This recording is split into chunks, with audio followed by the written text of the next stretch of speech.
नमस्कार। तो चलिए जानते हैं देश की महंगाई, बेरोजगारी, पेंशन, सरकारी नौकरी, किसानों के लिए महिलाओं के हितों की तमाम 50 बड़ी खबरों को सिर्फ 10 मिनट में। अभी तक वीडियो को लाइक नहीं किया तो लाइक कर दें।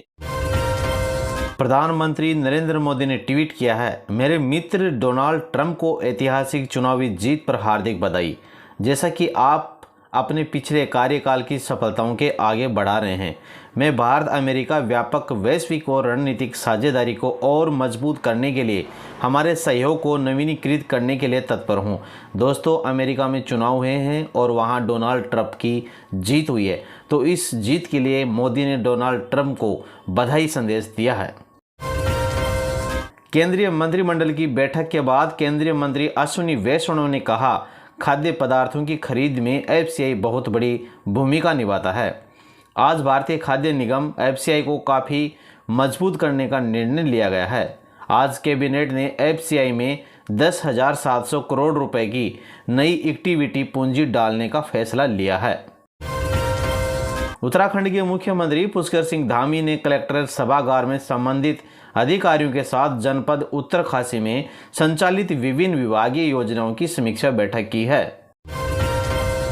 हरदोई के पुलिस अधीक्षक नीरज कुमार जादव ने बताया, ऑटो और ट्रक की टक्कर में 6 महिलाओं समेत 10 लोगों की मौत हो गई। वहीं 4 लोग घायल हुए हैं। वे खतरे से बाहर हैं, लेकिन उन्हें बेहतर इलाज के लिए जिला अस्पताल भेजा जा रहा है।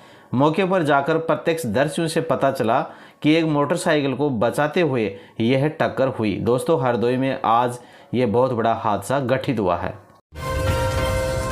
ट्रंप का 47वां राष्ट्रपति बनना तय हो गया है। रिपब्लिकन पार्टी को संसद में भी बहुमत। बोले, भगवान ने मेरी जान इसीलिए बचाई थी। डोनाल्ड ट्रंप का अमेरिका का राष्ट्रपति बनना लगभग तय हो गया है। द्वितीय विश्व युद्ध के बाद ट्रंप ऐसे पहले राष्ट्रपति बन गए हैं जिन्होंने 4 साल के अंतराल पर दोबारा जीत हासिल की है। ट्रंप 2016 में पहली बार राष्ट्रपति बने थे। 2020 का चुनाव वे जो बाइडेन से हार गए थे। संविधान सम्मान सम्मेलन को संबोधित करते हुए लोकसभा नेता, प्रतिपक्ष और कांग्रेस सांसद राहुल गांधी ने कहा, जब आरएसएस और भाजपा के लोग इस संविधान पर आक्रमण करते हैं तो वे सिर्फ इस किताब पर आक्रमण नहीं कर रहे हैं, वे हिंदुस्तान की आवाज़ पर आक्रमण कर रहे हैं। हमारे संस्थान संविधान से बने हैं, मगर संविधान नहीं होता तो कोई चुनाव आयोग नहीं होता। आरएसएस इस संविधान पर सीधे आक्रमण नहीं कर सकती। अगर वे इसके खिलाफ सामने से लड़ेंगे तो वे 5 मिनट में हार जाएंगे। दोस्तों, ये था राहुल गांधी का बीजेपी पर बड़ा बयान। जे&के विधानसभा में आज 370 बहाली का प्रस्ताव पास हुआ। बीजेपी विधायकों का हंगामा भी हुआ। दस्तावेज की कॉपी भी फाड़ दी गई। सीएम उमर अब्दुल्ला का पुतला भी जम्मू कश्मीर में जलाया गया। जम्मू कश्मीर विधानसभा में राज्य के स्पेशल स्टेटस अनुच्छेद 370 को फिर से बहाल करने का प्रस्ताव पास कर दिया गया है। हालांकि बीजेपी विधायकों ने इसका विरोध किया और प्रस्ताव की कॉपियां फाड़ दी। विधायक वेल में आकर नारेबाजी भी करते रहे। बिहार के मुख्यमंत्री नीतीश कुमार ने पटना में प्रसिद्ध लोक गायिका शारदा सिन्हा को श्रद्धांजलि अर्पित की। कांग्रेस नेता सचिन पायलट ने कहा, हम सबका मान सम्मान करते हैं। चुनाव मुद्दों के आधार पर लड़ा जा रहा है। झारखंड और महाराष्ट्र में इंडिया गठबंधन की सरकार बनने जा रही है। भाजपा बैक फुट पर आ गई है। राजस्थान के मुख्यमंत्री भजनलाल शर्मा ने कहा, राजस्थान में हर क्षेत्र में बहुत अपार संभावनाएं हैं और राइजिंग राजस्थान में हमें सभी का जो सहयोग मिल रहा है वो अभूतपूर्व है। हमने राजस्थान के युवाओं को अपने संकल्प पत्र में जो कहा था, आने वाले समय में हम रोजगार देने का काम करेंगे। हम इस राइजिंग राजस्थान में युवाओं को रोजगार देंगे। हायर एजुकेशन के लोन पर 75% अब सरकार क्रेडिट गारंटी देगी। पीएम विद्या लक्ष्मी योजना को कैबिनेट की मंजूरी मिल गई है। 860 संस्थानों के 22 लाख छात्रों को अब फायदा होगा। नई दिल्ली में हुई मोदी कैबिनेट की बैठक में बुधवार को पीएम विद्या लक्ष्मी योजना को मंजूरी दे दी गई। इसमें हायर एजुकेशन के लिए 7.5 लाख रुपए तक का लोन भारत सरकार द्वारा 75% क्रेडिट गारंटी देगी। केरल में महिला कांग्रेस नेताओं के कमरों में छापेमारी की गई। पार्टी ने विरोध प्रदर्शन किया। कहा, भाजपा नेताओं की तलाशी नहीं हुई है। केरल उपचुनाव से पहले पुलिस ने मंगलवार देर रात महिला कांग्रेस नेताओं के कमरों में छापेमारी की। चुनावी प्रचार के लिए पलकड़ आई कांग्रेस नेता बिंदु कसाना और अनीमोल उस्मान एक होटल में ठहरी थी। इस दौरान पुलिस ने उनके कमरों की तलाशी ली। पुलिस को शक हुआ कि चुनावी प्रचार में काले धन के इस्तेमाल किया जा रहा है। हालांकि जांच में पुलिस को कुछ भी नहीं मिला।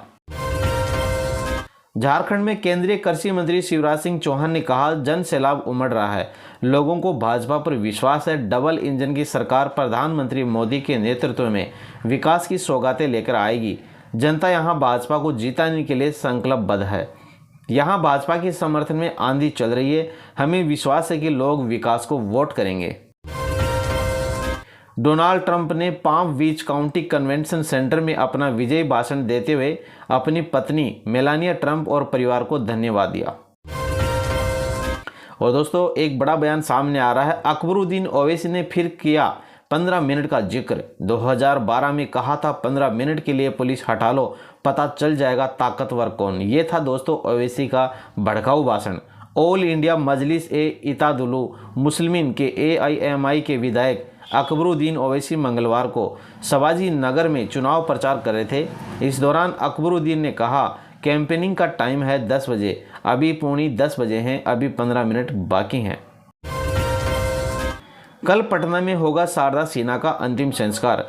घर पर दर्शन के लिए रखी गई है पार्थिव देह। CM नीतीश कुमार ने दी श्रद्धांजलि। बिहार की मशहूर लोक गायिका शारदा सिन्हा का पार्थिव शरीर पटना के राजेंद्र नगर स्थित आवास पर लाया गया है। CM नीतीश कुमार ने घर पहुंचकर उन्हें श्रद्धांजलि दी। कल गुरुवार को उनका अंतिम संस्कार पटना की गुलाबी घाट पर राजकीय सम्मान के साथ किया जाएगा। सपा सांसद डिंपल यादव बोली, बीजेपी डरा रही है, धमकाकर वोटिंग कराएगी।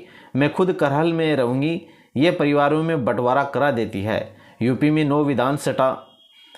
9 विधानसभा सीटों पर 20 नवंबर को उपचुनाव होने हैं। इसमें मैनपुरी की हॉट सीट करहल भी है। लोकसभा चुनाव 2024 से पहले अखिलेश यादव इसी सीट से विधायक थे। भाजपा ने यहां से अखिलेश के रिश्तेदार अनुजय प्रताप को टिकट देकर माहौल गरमा दिया। सपा का इस सीट पर 22 साल से लगातार कब्जा है।